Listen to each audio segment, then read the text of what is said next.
एक मर्तबा एक औरत की बेटी फौत हो गई तो वो हजरत इमाम हसन बसरी रदी अल्लाह ताला अन्हु के पास हाजिर हुई। अर्ज करने लगी कि मुझे कोई ऐसा वजीफा इरशाद फरमाते हैं कि मैं अपनी बेटी को ख्वाब में देखना चाहती हूँ। तो आप रहमतुल्लाह अलैह ने उसको वजीफा बता दिया। उसने वो विर्द शुरू किया और उसको अल्लाह के करने उसकी बेटी ख्वाब में आ गई।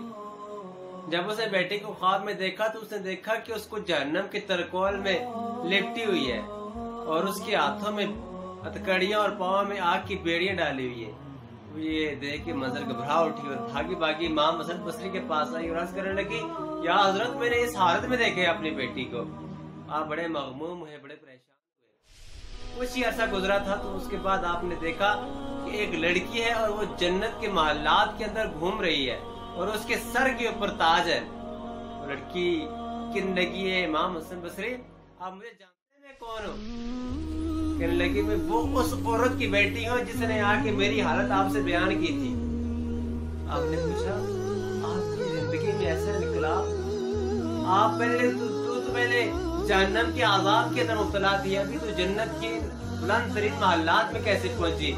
वो औरत कहने लगी हमारे कब्रिस्तान के करीब से एक नेक और सालेह शख्स गुजरा और उसने अपने नबी करीम सल्लल्लाहु अलैहि वसल्लम पर दुरूद पाक भी पढ़ा और हमें इसाल किया।